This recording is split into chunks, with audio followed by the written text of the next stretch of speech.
안녕하세요. 소방쌤입니다. 오늘은 소화 설비 세 번째 시간으로 여러분들 교재는 88페이지가 되겠습니다. 12번의 방수 압력 측정 보도록 하겠습니다. 이 방수 압력을 측정하기 위해서는 직사형 관창과 피토 게이지를 이용한다라고 보시면 됩니다. 이때 피토 게이지라는 것은 압력계가 설치되어 있는 측정계를 피토 게이지라고 보시면 됩니다. 직사형 관창이라고 하는 것은 물줄기를 봉상 주수 형태로 방사할 수 있는 이 피토 게이지를 노즐 선단에 근접해야 되는데 이 근접거리는 노즐 구경의 2분의 1 정도라고 보시면 되겠습니다.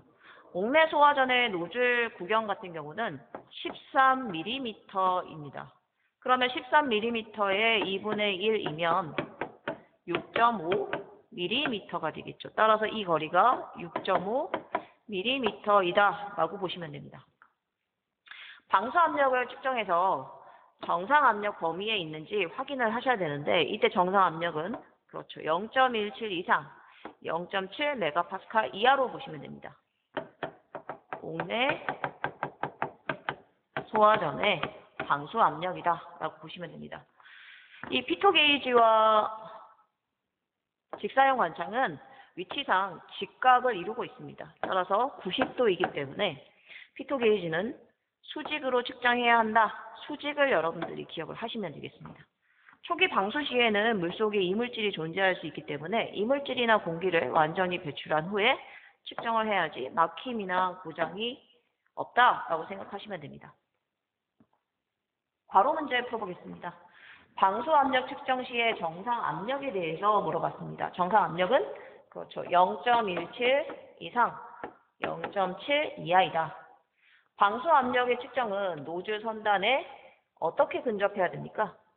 피토 게이지와 직사형 관창은 서로 몇 도? 그렇죠. 90도라고 했기 때문에 수직으로 측정해야 한다. 피토 게이지를 근접시켜서 봉상 주수 상태에서 수직으로 측정한다 라고 보시면 됩니다. 봉상 주수의 반대형은 방사형이라고 보시면 됩니다. 13번의 펌프의 성능 시험 보도록 하겠습니다. 성능 시험이라고 하는 것은 전격 부하 운전이었을 때, 최대 운전, 즉 과부하 운전 상태일 때, 최저 운전 상태일 때 펌프의 성능이 정상인지를 확인하는 것을 우리는 펌프의 성능 시험이라고 합니다. 이 펌프의 성능 시험은 중요도가 별 2개입니다. 최저 운전에 대해서 보도록 하겠습니다. 펌프 성능 시험을 목적으로 펌프 토출출 밸브를 닫은 상태에서 운전을 하게 되는데 하단의 그림을 보시면은 1번이 개폐 밸브입니다. 이 1번에 있는 개폐 밸브를 닫은 상태에서 운전하는 것을 우리는 최저 운전 상태라고 보시면 됩니다. 이때 펌프가 회전을 하게 되면 배관 내에 파랗게 색칠되어 있는 부분으로 물이 유입이 된다라고 보시면 됩니다. 이 상태에서 펌프를 통해서 물이 계속 유입이 되면 과압 상태가 되겠죠. 과압 상태가 되면 어떻게 해야 될까요? 그렇죠. 릴리프 밸브를 열어서 과압을 방출해서 수온을 낮춰야 한다. 이렇게 보시면 됩니다. 시험 배관은 3가지로 구성되어 있는데 3번의 개폐 밸브, 4번의 유량 조절 밸브, 5번의 유량계 3가지로 구성이 되어 있습니다. 이때 유량 조절 밸브를 통해서 전격 부하 운전 상태의 방수량과 최대 운전 상태의 방수량을 조절한다라고 보시면 됩니다. 확인 OX 문제 보도록 하겠습니다.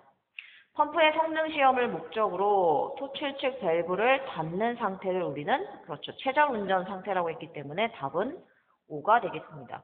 이러한 펌프의 성능 시험은 전격 부하 운전과 최대 운전 그리고 최저 운전 상태에서 펌프가 정상적으로 작동하는지를 확인하는 것이 되겠습니다. 따라서 답은 그렇죠. 5가 되겠습니다. 그림에 보시면은 6번은 압력계를 의미합니다. 2번은 뭘까요? 2번 Z자. 이 모양은 뭘까요? 이 모양은 체크 밸브라고 보시면 됩니다. 체크 밸브의 역할은 펌프에서 2차 측 배관으로 물을 토출을 하고 반대로 2차 측 배관에서 펌프 쪽으로 물이 들어오면 안 되겠죠. 그래서 한쪽 방향으로만 물이 흐를 수 있도록 하는 것이 체크 밸브이다 라고 보시면 됩니다.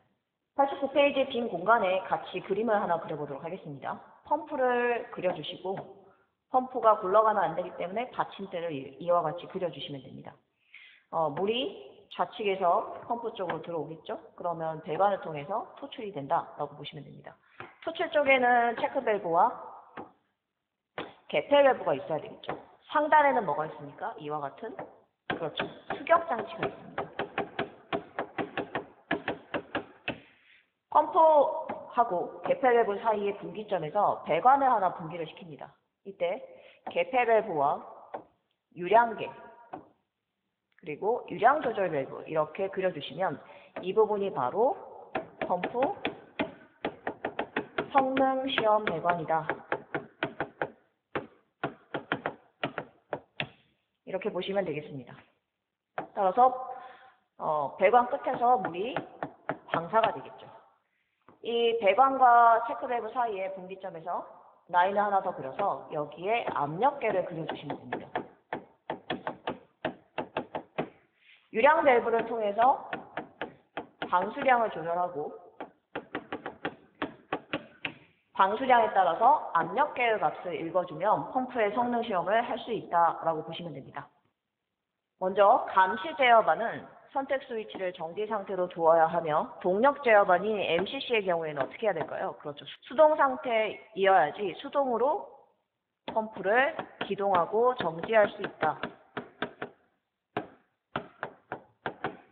이렇게 보시면 됩니다. 두 번째는 개폐 밸브를 잠가 주셔야 됩니다. 이때 개폐 밸브라고 하는 것은 지금 여기에 나와 있는 밸브가 개폐 밸브가 되겠습니다. 이쪽이 토출측이기 때문에 토출측의 개폐 밸브를 닫아서 펌프에서 펌핑한 물이 어디로? 그렇죠. 펌프 성능 시험 배관으로 들어갈 수 있도록 해야 한다라고 이해하시면 됩니다. 다음은 펌프의 명판에서 토출량과 양정을 파악해서 하단에 있는 성능 시험 결과표에 기록을 하셔야 됩니다.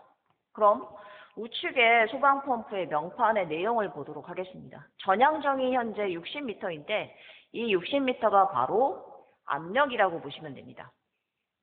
이 전향정은 전격 토출 압력이다 이렇게 이해하시면 됩니다. 60m인 전향정을 압력값이 메가파스칼로 바꿔야 되는데 메가파스칼로 바꾸는 방법은 이 전향정의 값을 100으로 나누어 주시면 됩니다. 그럼 얼마죠? 그렇죠. 0.6 메가파스칼이 됩니다. 따라서 전격 운전이 100%였을 때 토출 압력에다가 0.6 메가파스칼을 기록하시면 됩니다. 다음은 양수량 보도록 하겠습니다. 양수량이 분당 1.45m의 세제곱으로 되어 있습니다.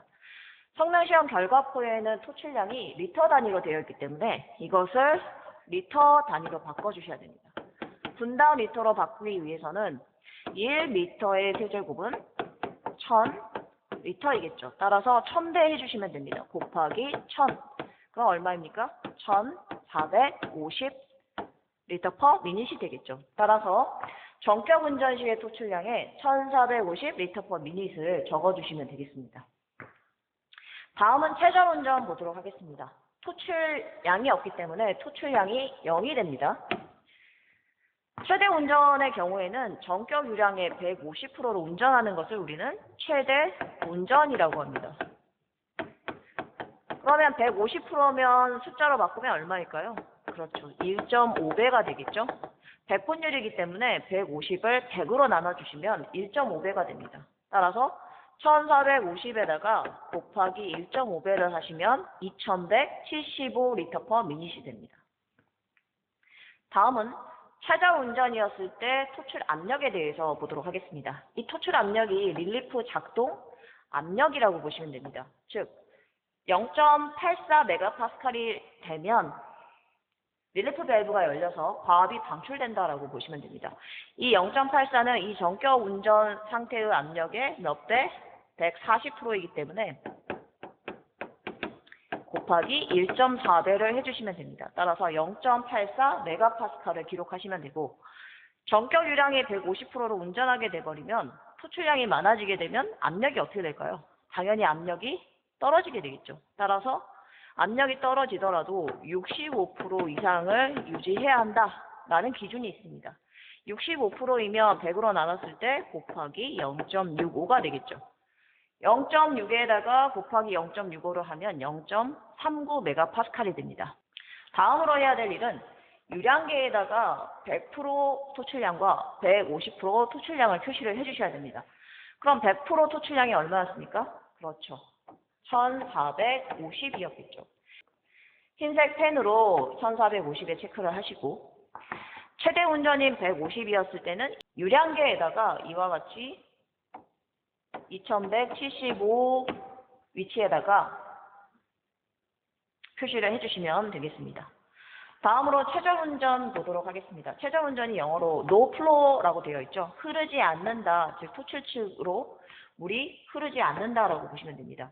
하단에 보시면 이렇게 파랗게 물이 채워져 있는데 2차 측 배관에는 물이 없습니다. 이러한 상태를 우리는 최저운전 상태이다 라고 보시면 됩니다.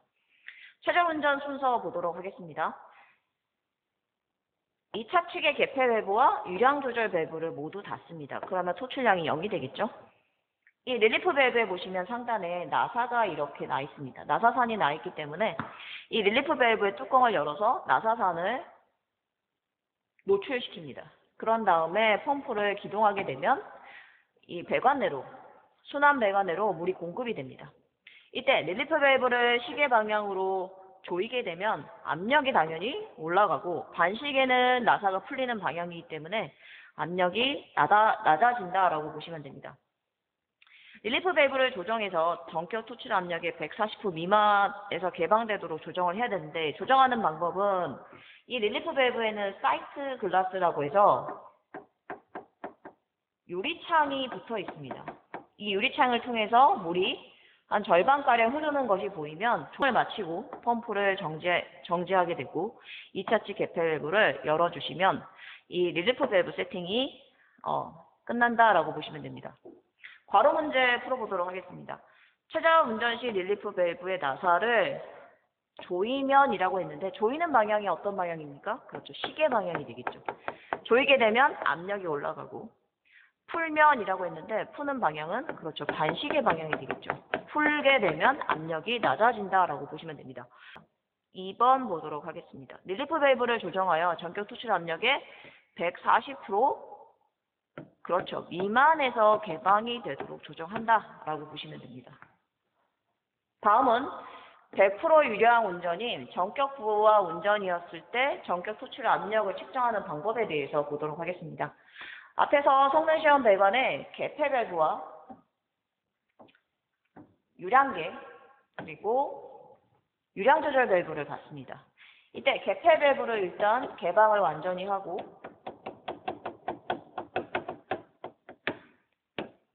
유량 조절 밸브의 경우에는 약간 개방을 하시면 됩니다. 이 부분이 유량 조절 밸브가 되겠죠. 그런 다음에 주펌프를 수동 기동하게 되면 물이 어디로 공급이 됩니까? 그렇죠. 성능시험 배관 쪽으로 물이 공급되게 됩니다. 이때 유량계를 보면서 유량 조절 밸브를 서서히 개방을 하게 되면 토출량이 올라가게 됩니다. 그래서 물의 수위가 100%에 위치했을 때 1450이 되었을 때 밸브를 개방하는 것을 멈추고 어떻게 하면 됩니까? 압력계 값을 읽어주시면 됩니다. 이때 압력을 측정한다라고 보시면 됩니다. 압력을 측정하고 나서 주펌프를 정지하면 됩니다. 최대 운전은 150% 유량 운전이기 때문에 유량 조절 밸브를 더 개방을 합니다. 더 개방을 하게 되면 수위가 더 높아지겠죠.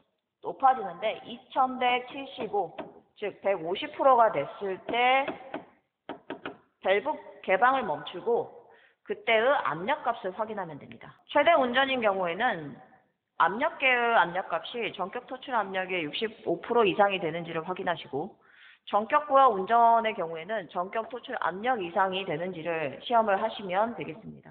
확인 OX 문제 풀어보겠습니다.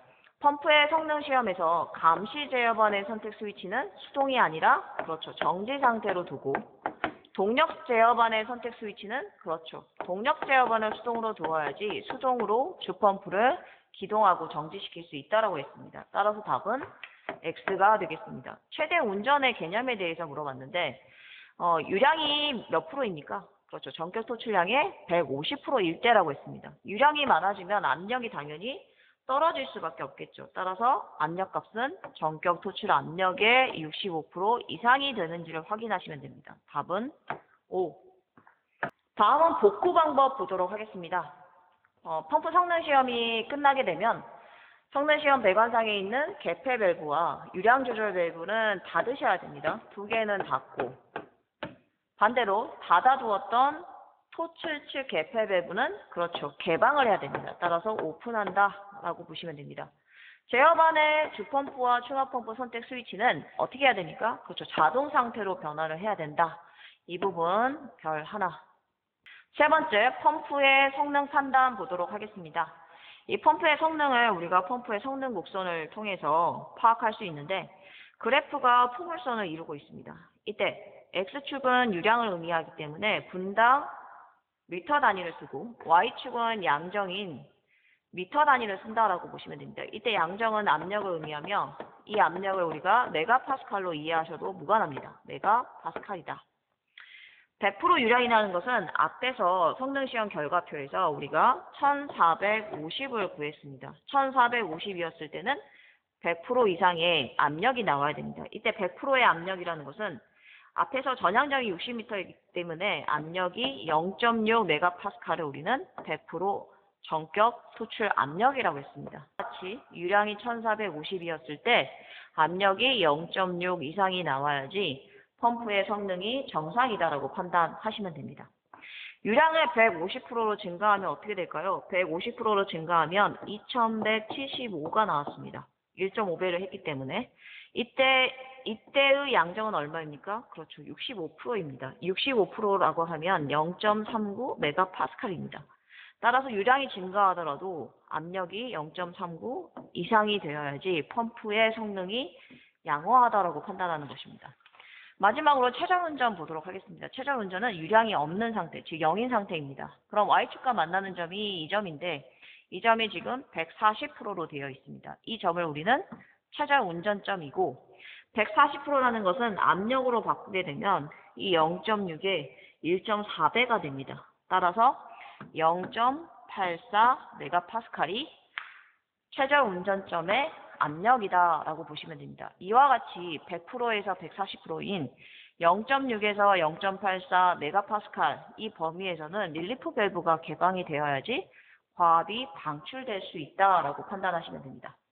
서로 정리해 보도록 하겠습니다. 전격부하 운전일 때는 토출 유량이 100%이고 토출 압력은 100% 이상이어야 한다. 과부하 운전일 경우에는 토출 유량이 150%이며 이때의 압력은 적어도 65% 이상이어야 한다. 최저 운전이라는 것은 토출 유량이 없기 때문에 0%다라고 보시면 되고 전격 토출 압력의 140% 미만에서 릴리프 밸브가 개방되는지를 확인해야 된다라고 정리하시면 될 것 같습니다. 확인 OX 문제 보도록 하겠습니다. 펌프의 성능 시험 후 복구하는 방법입니다. 복구할 때는 성능시험 배관상에 있는 개폐 밸브와 유량 조절 밸브를 둘 다 개방이 아니라 클로즈 닫아야 되며 토출 측 개폐 밸브는 폐쇄가 아니라 그렇죠. 열어줘야 되겠죠. 따라서 답은 X가 되겠습니다. 복구할 때 제어반 같은 경우는 주펌프와 충합펌프의 선택 스위치를 자동으로 한다라고 해서 자동 또는 연동이라는 걸 여러분들이 기억을 하시면 되겠습니다. 답은 5. 14번 옥내 소화전 펌프의 기동점과 정지점에 대해서 보도록 하겠습니다. 옥내 소화전 설비의 기동용 수압 개폐 장치인 압력 체인버에는 압력 스위치가 있습니다. 이때 레인지점과 뒷부점을 세팅을 해야 되는데 레인지라고 하는 것은 정지점을 의미합니다. 이때 이 정지점이라는 것은 펌프가 정지하는 압력의 값이다 라고 보시면 됩니다. 정지 압력값. 디프는 디퍼런스의 약자로 차이값입니다. 어떤 차이값이냐면 예를 들어서 펌프가 0.4 메가파스칼에서 기동을 하고 0.6 메가파스칼이 되면 정지를 한다라고 해보겠습니다. 그럼 0.6 메가파스칼이 레인지 값이 되겠고 차이값은 디프 값은 기동과 정지 사이의 값을 의미하기 때문에 0.6에서 0.4를 뺀 0.2가 디프 값이다 라고 이해하시면 됩니다. 이게 바로 디프가 되겠죠.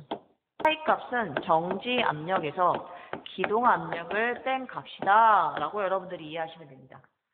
디프 보겠습니다. 방금 설명했듯이 정지 압력에서 기동 압력을 뺀 값이다.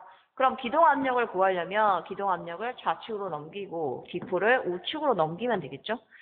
기동 압력은 레인지에서 디프를 뺀 값이다 라고 정리하시면 됩니다. 펌프의 운전 범위의 경우에는 기동 압력에서 정지의 압력까지 운전한다라고 이해하시면 됩니다. 괄호 문제 1번 보겠습니다. 최대 운전이라고 하는 것은 토출량이 전격 토출량의 몇 프로? 그렇죠. 1.5배인 150%가 됐을 때 압력값은 얼마가 돼야 됩니까? 적어도 전격 토출 압력의 그렇죠. 65% 이상이 되어야 한다라고 했습니다. 디프가 뭐라고 했죠? 차이값이라고 했습니다. 차이값이기 때문에 큰 값인 정지 압력에서 그렇죠. 기동 압력을 빼면 되겠죠. 정지점과 기동점의 계산 방법 보도록 하겠습니다. 주펌프의 정지점의 경우에는 펌프의 양전값을 압력으로 환산하시면 됩니다. 이 펌프의 양전값이 어디에 나와 있습니까? 그렇죠.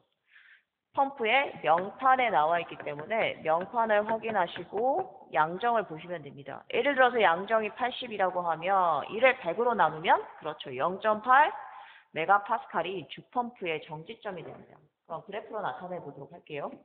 0.8이 무엇이다? 주펌프의 정지점이다 라고 보시면 됩니다. 단위는 메가파스칼.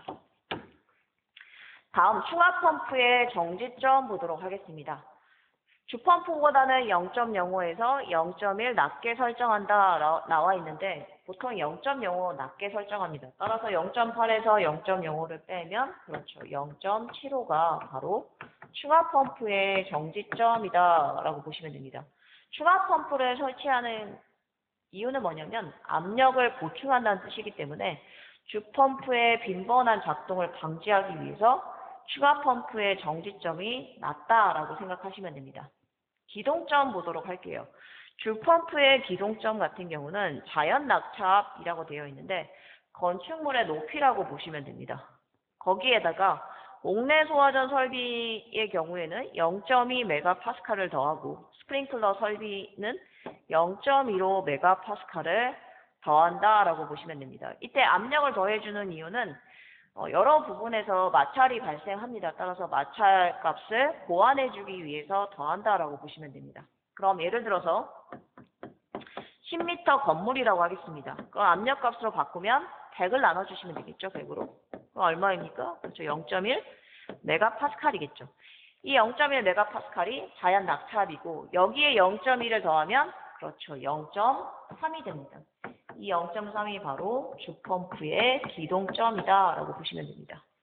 충압펌프의 기동점의 경우에는 주펌프보다 0.05 높게 설정합니다. 따라서 0.3에다가 0.05를 넣으면 0.35 메가파스칼이 충압펌프의 기동점이다 라고 보시면 됩니다. 여러분들이 기억하실 때는 주펌프가 바깥쪽에 위치해 있고 충압펌프가 안쪽에 위치해 있다라고 기억을 하시면 더 좋을 것 같습니다. 압력 체인버의 각부 명칭을 보시면 압력 체인버 상단에는 압력 스위치가 보통 두 개가 있습니다. 하나는 주펌프, 하나는 충압펌프의 압력 스위치이다 라고 보시면 됩니다. 상단에는 과압을 방출하기 위한 안전 밸브가 설치되어 있으며 하단에는 배수 밸브가 설치되어 있습니다. 배수가 된다는 것은 들어오는 부분이 있어야 되겠죠. 따라서 좌측 상단에 보시면 이 개폐 밸브가 급수를 하는 개폐 밸브이다 라고 보시면 됩니다. 또한 압력 체인버는 압력값을 읽을 수 있어야 되기 때문에 압력계가 설치되어 있다 라고 보시면 됩니다. 압력 스위치의 구성 요소 보도록 하겠습니다. 디프점과 레인지점을 세팅한다라고 했습니다. 그림상에서는 지금 디프 값이 2라고 되어 있죠. 그리고 레인지 값은 얼마로 되어 있습니까? 그렇죠. 6이라고 되어 있죠. 그럼 6이나 2가 뭘 의미하냐면 바를 의미합니다.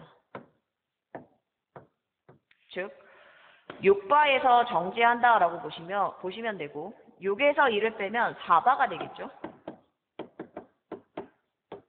따라서 4바에서 기동을 한다라고 보시면 됩니다. 펌프의 운전 범위는 4바에서 6바구나 라고 보시면 됩니다. 이 바의 개념은 10으로 나눠주면 메가파스칼이 됩니다. 즉 0.6 메가파스칼이 된다 라고 해서 10배 정도 차이가 나는 게 바의 값이다 라고 보시면 됩니다. 괄호 문제 보겠습니다. 주펌프의 정지점에 대해서 물어봤죠. 펌프의 그렇죠, 양정을 압력으로 환산하게 되면 정지점이 되고, 주펌프의 기동점을 계산할 때는 자연 낙차압에다가 옥내 소화전 설비인 경우에는 얼마? 그렇죠, 0.2를 더한다고 했습니다. 스프링클러는 얼마였습니까? 스프링클러는 0.15 메가파스칼을 더한다고 했습니다. 네 번째, 옥외 소화전 설비에 대해서 보도록 하겠습니다. 옥외라는 것은 건물 외부를 의미하며 이 외부에 설치한 물 소화 설비를 우리는 옥외 소화전 설비라고 합니다. 이때 방수량 보도록 하겠습니다.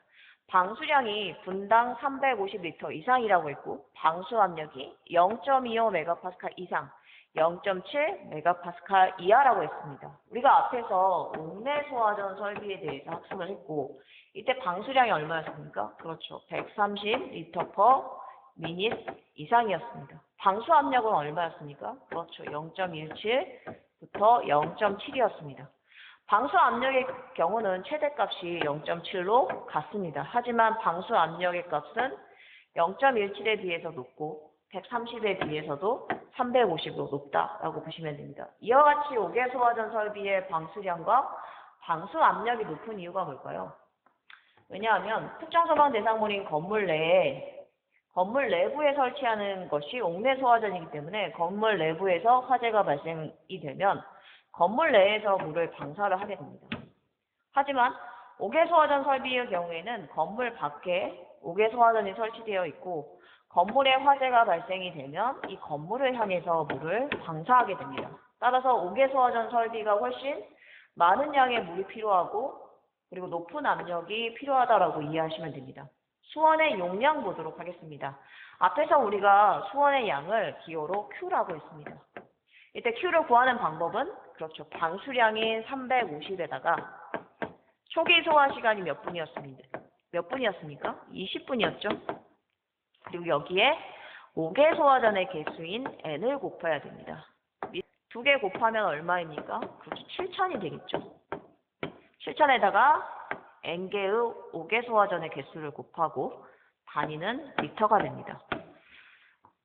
식을 보시면은 단위가 미터의 세제곱이죠. 따라서 미터의 세제곱으로 바꾸기 위해서는 1000으로 나누어 주면 됩니다. 공 3개가 빠지면 결론은 7n이 되고 단위는 미터의 세제곱이 됩니다. 이때 옥외 소화전의 개수는 최대 2개입니다. 이게 무슨 말이냐면 옥외 소화전의 개수가 5개 있더라도 5개로 수원의 용량을 산출하는 것이 아니라 몇 개? 그렇죠. 2개. 최대 2개이기 때문에 2개로 수원의 용량을 산출하게 됩니다. 그러면 Q는 7 곱하기 2개이기 때문에 14m의 세제곱의 수원만 확보하면 된다라고 이해하시면 됩니다. 다음은 배관 등의 설치 기준 보도록 하겠습니다. 중요도는 별 하나. 호스 접결구가 있는데 이 호스 접결구의 체결 위치는 1m 이하가 가장 작업하기 쉬운 위치라고 보는 것입니다. 근데 너무 낮아도 안 되겠죠? 따라서 이것의 절반인 위치, 0.5 이상이다 라고 보시면 됩니다. 특정 소방 대상물의 각 부분으로부터 하나의 호스 접결구까지의 수평거리가 40m 이하가 되도록 한다라고 있는데 이 40m 이하라는 것은 무슨 의미냐면 호스 접결구의 방수구로부터 반경 40m 이내의 범위에 특정 소방 대상물이 존재해야지 이 방수구의 물줄기가 이 소방 대상물까지 닿을 수 있다라는 것입니다. 앞에서 우리가 옥내 소화전 설비의 수평거리에 대해서 학습했습니다. 옥내 소화전 설비의 수평거리가 얼마였습니까? 그렇죠. 25m였습니다. 이때 호스의 구경 보도록 하겠습니다. 이 옥외 소화전 설비의 호스 구경은 65mm입니다. 옥내는 얼마였습니까? 호스 구경이 그렇죠. 40mm였습니다. 따라서 여러분들이 보시면 알겠지만 옥외 소화전의 수평거리와 호스의 구경이 옥내보다 크다라는 것을 알 수 있습니다. 확인 OX 문제 보도록 하겠습니다. 5개 소화전 설비의 수원의 양에 대해서 물어봤습니다. 앞에서 수원의 양 Q는 7N이라고 했죠. 단위는 미터의 세제곱이다. 따라서 7미터의 세제곱에다가 5개 소화전의 설치 개수인 N을 곱하면 된다라고 했고 이상이 되어야 되겠죠. 당연히. 답은 5가 되겠습니다. 호스 적결구의 위치에 대해서 물어봤습니다. 높이가 0.5 이상 1m 이하라고 했고 구경은 얼마라고 했습니까? 그렇죠. 65mm 이상이다라고 했습니다. 답은 5.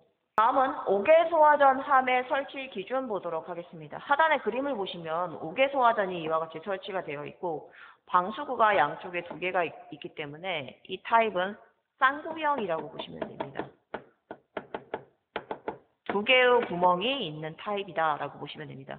그런데 호스 노즐이 없죠. 이 호스 노즐이 5개 소화전 함에 있습니다. 호스 노즐이 여기 이렇게 비치가 되어 있기 때문에 가까이에 있어야 됩니다. 그 가까이가 5m 이내이다라고 보시면 됩니다. 앞에서 수평거리 40m는 말씀드렸죠. 40m는 수평거리이며 이 수평거리 안에 소강 대상물이 있어야 한다라고 했습니다. 그런데 이 5개 소화전 함에 설치 개수는 몇 개일까요? 몇 개이냐면 5개 소화전의 설치 개수에 따라서 달라집니다. 10개 이하의 5개 소화전이 있다라고 했을 때는 5m 이내에 1개 이상만 설치하면 됩니다. 하지만 5개 소화전의 개수가 11개에서 30개 이하이다라고 했을 때는 최소 개수인 11개를 분산해서 설치를 하시면 됩니다. 5개 소화전의 개수가 31개를 넘어간다라고 했을 때는 5개 소화전의 개수 3개마다 1개 이상 5개 소화전함을 설치하면 된다라고 보시면 됩니다. 5개 소화전의 위치 표시 등과 펌프의 기동 표시 등에 대해서 보도록 하겠습니다. 5개 소화전을 빠르게 찾을 수 있도록 위치 표시 등은 항상 점등이 되어 있어야 되며 펌프의 기동 표시 등은 어때요? 기동될 시에만 점등이 되면 됩니다. 괄호 문제 풀어보겠습니다. 5개 소화전의 위치는 상시 점등이 되어 있어야 되겠죠. 그래서 평상시에 점등이 된다라고 보시면 되고 11개를 분산해서 설치한다라고 했기 때문에 5개 소화전의 개수가 11개에서 30개이다 라고 보시면 됩니다. 다음 시간에는 스프링클러 설비에 대해서 학습해 보도록 하겠습니다. 수고 많으셨습니다.